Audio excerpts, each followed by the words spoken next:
بسم الله الرحمن الرحيم. بعد قليل نستمع إلى ترتيل كريم من أول سورة الرعد إلى الآية 11 من سورة إبراهيم عليه السلام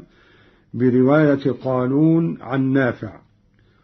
قوله تعالى: وهو الذي مد الأرض وجعل فيها رواسي وأنهارا. قرأ قالون بإسكان الهاء هكذا: وهو الذي مد الأرض. قوله تعالى: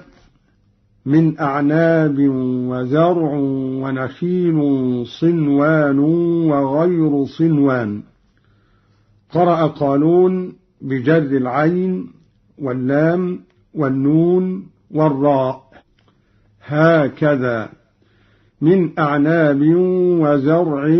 ونخيل صنوان وغير صنوان، عطفا على قوله تعالى: من أعناب المجرور. يسقى بماء واحد. قرأ قالون بالتاء على التأنيث هكذا: تسقى بماء واحد. قوله تعالى: ونفضل بعضها على بعض في الأكل. قرأ قالون بإسكان الكاف تخفيفا هكذا: ونفضل بعضها على بعض في الأكل. قوله تعالى: أإذا كنا ترابا أإنا لفي خلق جديد. استفهام مكرر. قرأ قالون بالاستفهام في الأول والإخبار في الثاني، أي بهمزة واحدة مع إدخال ألف في الأول بين الهمزتين وتسهيل الثانية هكذا: إذا كنا ترابا إنا لفي خلق جديد. قوله تعالى: قل أفاتخذتم من دونه أولياء لا يملكون. قرأ قالون بإدغام الذال في التاء هكذا: قل أفاتخذتم من دونه أولياء. قوله تعالى: وهو الواحد القهار. قرأ قالون بإسكان الهاء هكذا: وهو الواحد القهار. قوله تعالى: ومما يوقدون عليه في النار ابتغاء حلية. قرأ قالون بالتاء هكذا: ومما توقدون عليه في النار على الخطاب. قوله تعالى: ولقد استهزئ برسل من قبلك. قرأ قالون بضم أولى الساكنين وهو الدال هكذا: ولقد استهزئ برسل من قبلك. قوله تعالى: بل زين للذين كفروا مكرهم وصدوا عن السبيل. قرأ قالون بفتح الصاد هكذا: بل زين للذين كفروا مكرهم وصدوا عن السبيل، مبنيا للمعلوم، إما لازما بمعنى أعرض وتولى، أو متعديا إلى الغير بمعنى صدوا غيرهم عن الإيمان. قوله تعالى: أكلها دائم وظلها. قرأ قالون بإسكان الكاف هكذا: أكلها دائم وظلها. قوله تعالى: وسيعلم الكفار لمن عقبى الدار. قرأ قالون بفتح الكاف وألف بعدها وكسر الفاء مخففة هكذا: وسيعلم الكافر لمن عقبى الدار، والإفراد للجنس. قوله تعالى من سورة إبراهيم عليه السلام: الله الذي له ما في السماوات وما في الأرض. قرأ قالون برفع هاء الجلالة هكذا: الله الذي له ما في السماوات وما في الأرض، على أنه مبتدأ خبره الذي، أو خبر لمبتدأ محذوف بتقدير هو الله. وآخر دعوانا أن الحمد لله رب العالمين. أعوذ بالله من الشيطان الرجيم. بسم الله الرحمن الرحيم. ألف لام ميم را. تلك آيات الكتاب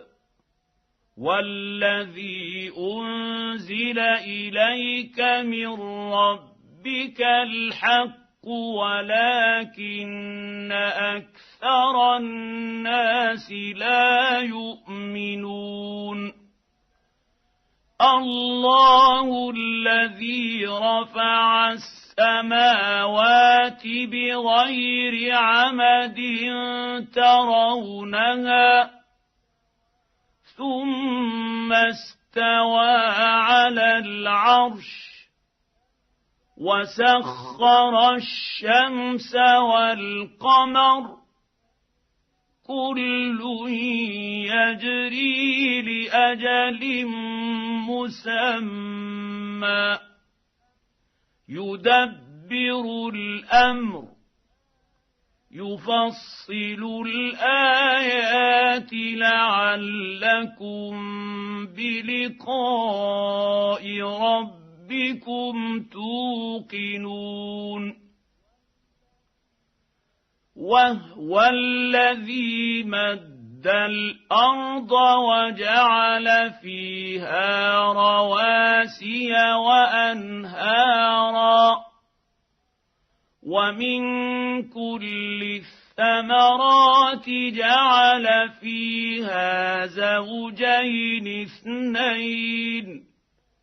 يغشي الليل النهار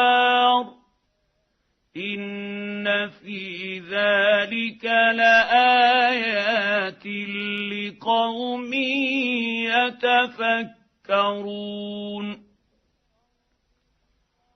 وفي الأرض قطع متجاورات وجنات من أعناب وزرع ونخيل صنوان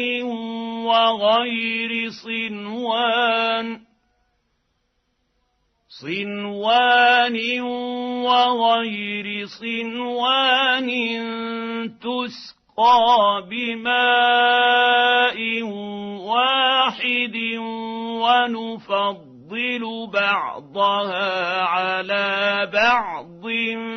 في الأكل إن في ذلك لآيات لقوم يعقلون. وإن تعجب فعجب قولهم أإذا كنا ترابا إنا لفي خلق جديد أولئك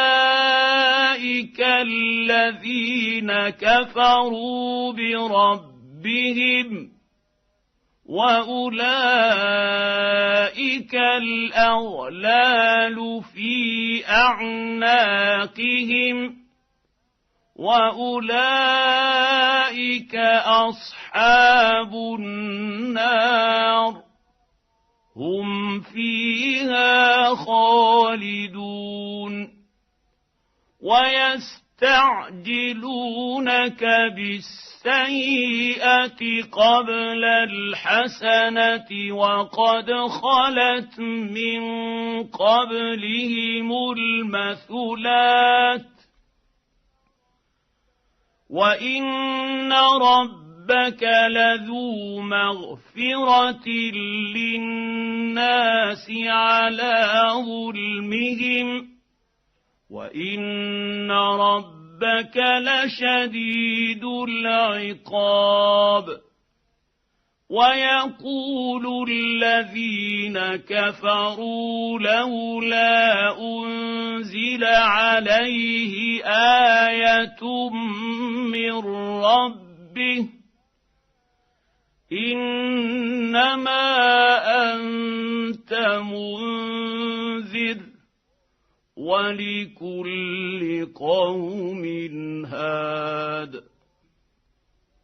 الله يعلم ما تحمل كل أنثى وما تغيض الأرحام وما تزداد وكل شيء عنده بمقدار عالم الغيب والشهادة الكبير المتعال سواء منكم من أسر القول ومن جهر به ومن هو مستخف بالليل وسارب بالنهار له معقبات من بين يديه ومن خلفه يحفظونه من أمر الله إن الله لا يغير ما بقوم حتى يغيروا ما بأنفسهم وإذا أراد الله بقوم سوءا فلا مرد له وما لهم من دونه من وال هو الذي يريكم البرق خوفا وطمعا وينشئ السحاب الثقال ويسبح الرعد بحمده والملائكة من خيفته ويرسل الصواعق فيصيب بها من يشاء وهم يجادلون في الله وهو شديد المحال له دعوة الحق والذين يدعون من دونه لا يستجيبون لهم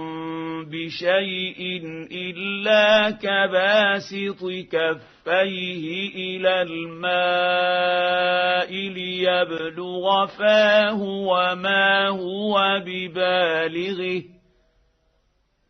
وما دعاء الكافرين إلا في ضلال ولله يسجد من في السماوات والأرض طوعا وكرها وظلالهم بالغدو والآصال قل من رب السماوات والأرض قل الله قل أفاتخذتم من دونه أولياء لا يملكون لأنفسهم نفعا ولا ضرا قل هل يستوي الأعمى والبصير أم هل تستوي الظلمات والنور أَمْ جَعَلُوا لِلَّهِ شُرَكَاءَ خَلَقُوا كَخَلْقِهِ فَتَشَابَهَ الْخَلْقُ عَلَيْهِمْ ۚ قُلِ اللَّهُ خَالِقُ كُلِّ شَيْءٍ وَهُوَ الْوَاحِدُ الْقَهَّارُ أَنزَلَ مِنَ السَّمَاءِ مَاءً فَسَالَتْ أَوْدِيَةٌ بِقَدَرِهَا فَاحْتَمَلَ السَّيْلُ زَبَدًا رَّابِيًا وَمِمَّا تُوقِدُونَ عَلَيْهِ فِي النَّارِ ابْتِغَاءَ حِلْيَةٍ أَوْ مَتَاعٍ زَبَدٌ مِّثْلُهُ ۚ كَذَٰلِكَ يَضْرِبُ اللَّهُ الْحَقَّ وَالْبَاطِلَ ۚ فَأَمَّا الزَّبَدُ فَيَذْهَبُ جُفَاءً وَأَمَّا مَا يَنفَعُ النَّاسَ فَيَمْكُثُ فِي الْأَرْضِ ۚ كَذَٰلِكَ يَضْرِبُ اللَّهُ الْأَمْثَالَ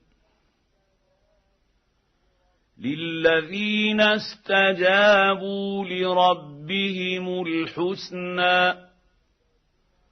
وَالَّذِينَ لَمْ يَسْتَجِيبُوا لَهُ لَوْ أَنَّ لَهُم مَّا فِي الْأَرْضِ جَمِيعًا وَمِثْلَهُ مَعَهُ لَافْتَدَوْا بِهِ ۚ أُولَٰئِكَ لَهُمْ سُوءُ الْحِسَابِ وَمَأْوَاهُمْ جَهَنَّمُ وَبِئْسَ الْمِهَادُ أَفَمَن يَعْلَمُ أَنَّمَا أُنزِلَ إِلَيْكَ مِن رَّبِّكَ الْحَقُّ كَمَنْ هُوَ أَعْمَىٰ ۚ إِنَّمَا يَتَذَكَّرُ أُولُو الْأَلْبَابِ الَّذِينَ يُوفُونَ بِعَهْدِ اللَّهِ وَلَا يَنقُضُونَ الْمِيثَاقَ وَالَّذِينَ يَصِلُونَ مَا أَمَرَ اللَّهُ بِهِ أَن يُوصَلَ وَيَخْشَوْنَ رَبَّهُمْ وَيَخَافُونَ سُوءَ الْحِسَابِ وَالَّذِينَ صَبَرُوا ابْتِغَاءَ وَجْهِ رَبِّهِمْ وَأَقَامُوا الصَّلَاةَ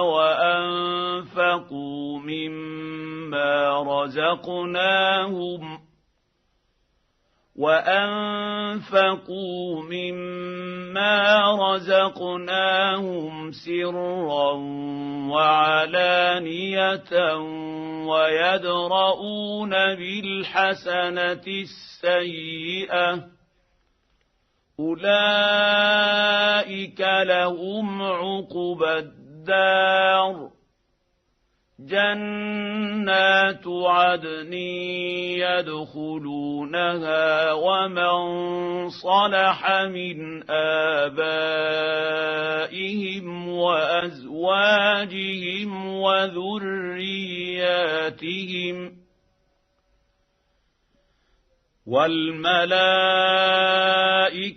يَدْخُلُونَ عَلَيْهِم مِّن كُلِّ بَابٍ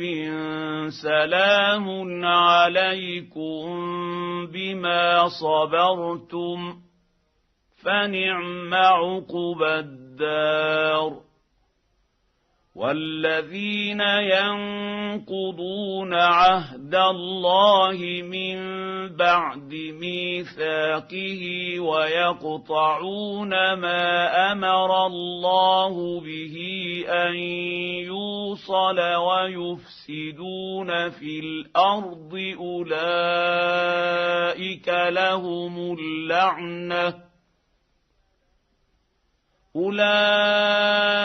لهم اللعنة ولهم سوء الدار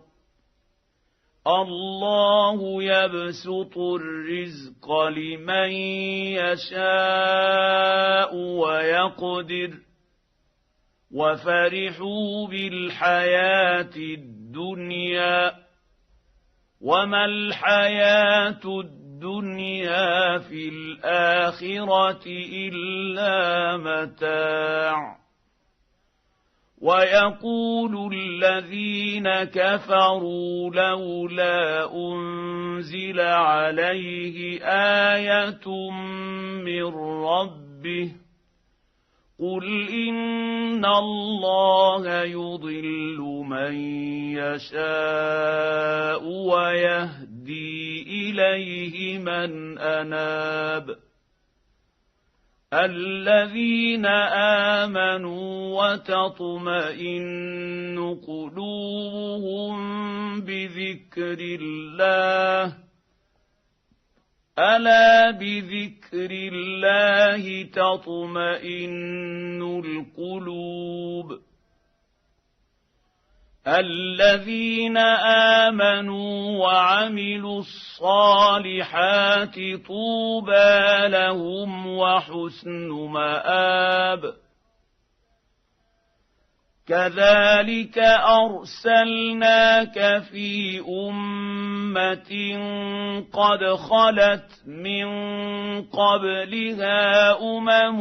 لتتلو عليهم الذي أوحينا إليك وهم يكفرون بالرحمن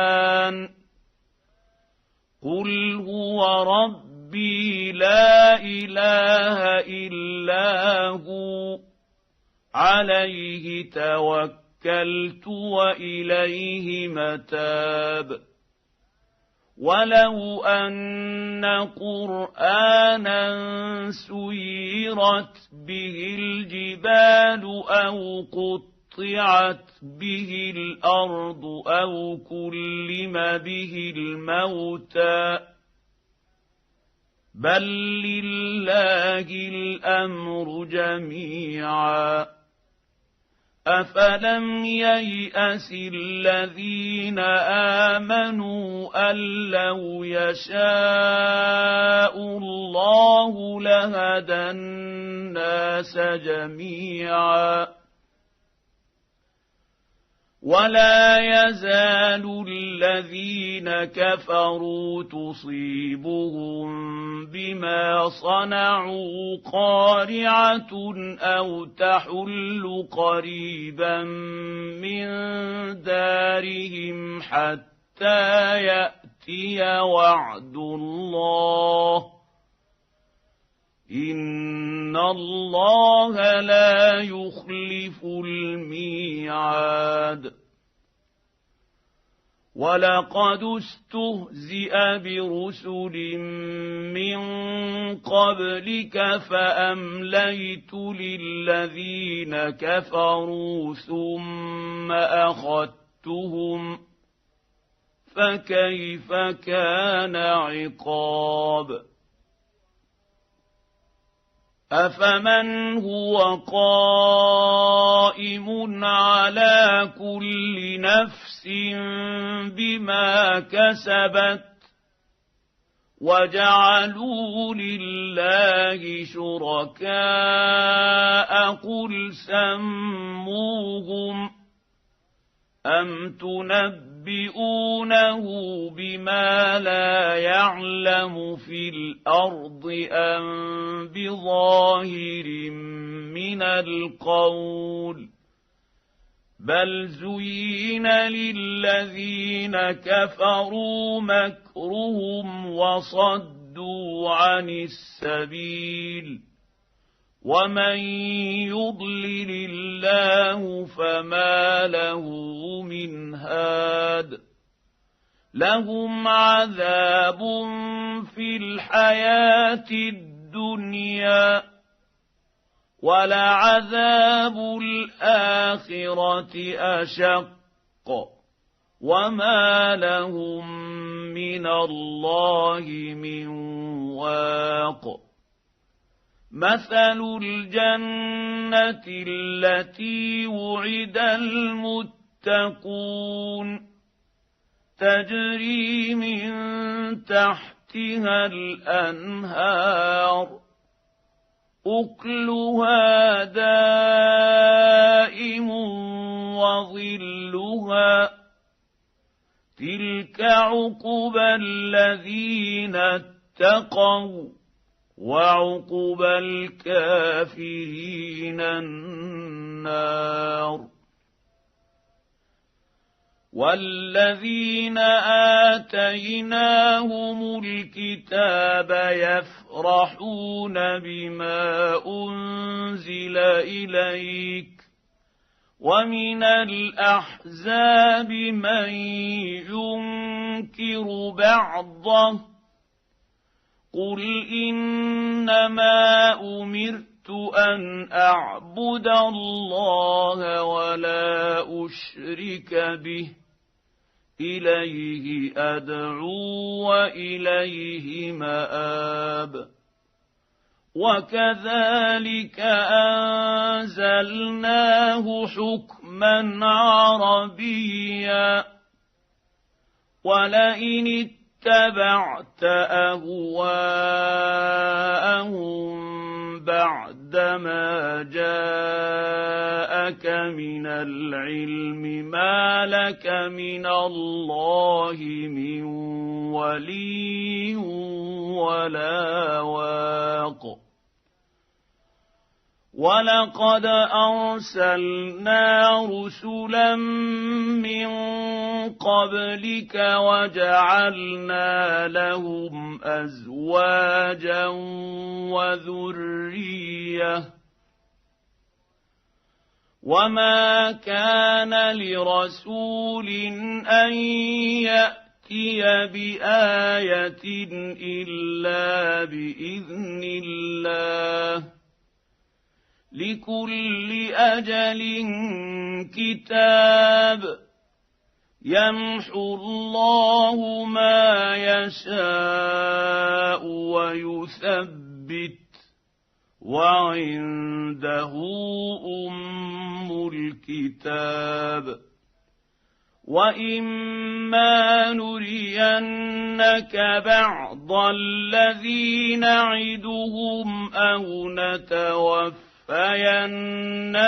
فإنما عليك البلاغ وعلينا الحساب أولم يروا أنا نأتي الأرض ننقصها من أطرافها والله يحكم لا معقب لحكمه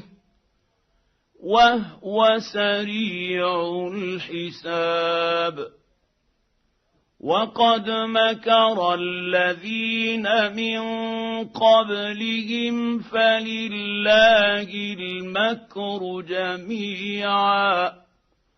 يعلم ما تكسب كل نفس وسيعلم الكافر لمن عقبى الدار ويقول الذين كفروا لست مرسلا قل كفى بالله شهيدا بيني وبينكم ومن عنده علم الكتاب بسم الله الرحمن الرحيم ألف لام أمرا كتاب أنزلناه إليك لتخرج الناس من الظلمات إلى النور بإذن ربهم إلى صراط العزيز الحميد الله الذي له ما في السماوات وما في الأرض وويل للكافرين من عذاب شديد الذين يستحبون الحياة الدنيا على الآخرة ويصدون عن سبيل الله ويبغونها عوجا أولئك في ضلال بعيد وما أرسلنا من رسول إلا بلسان قومه ليبين لهم فيضل الله من يشاء ويهدي من يشاء وهو العزيز الحكيم ولقد أرسلنا موسى بآياتنا أن أخرج قومك من الظلمات إلى النور وذكرهم بأيام الله إن في ذلك لآيات لكل صبار شكور وإذ قال موسى لقومه اذكروا نعمة الله عليكم إذ أنجاكم من آل فرعون يسومونكم سوء العذاب ويذبحون أبناءكم ويستحيون نساءكم وفي ذلكم بلاء من ربكم عظيم وإذ تأذن ربكم لئن شكرتم لأزيدنكم ولئن كفرتم إن عذابي لشديد وقال موسى إن تكفروا أنتم ومن في الأرض جميعا فإن الله لغني حميد ألم يأتكم نبأ الذين من قبلكم قوم نوح وعاد وثمود والذين من بعدهم لا يعلمهم إلا الله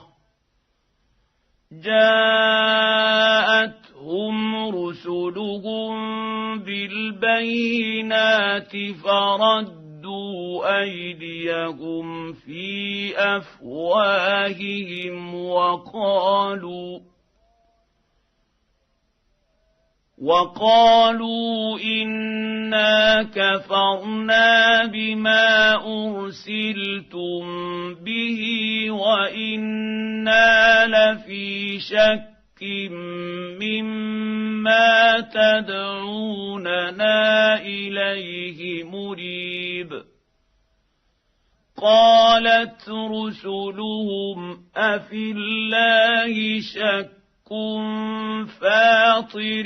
السماوات والأرض يدعوكم ليغفر لكم من ذنوبكم ويؤخركم إلى أجل مسمى قالوا إن أنتم إلا بشر مثلنا تريدون أن تصدونا عما كان يعبد آباؤنا فأتونا بسلطان مبين قالت لهم رسلهم إن نحن إلا بشر مثلكم ولكن الله يمن على من يشاء من عباده وما كان لنا أن نأتيكم بسلطان إلا بإذن الله وعلى الله فليتوكل المؤمنون صدق الله العظيم.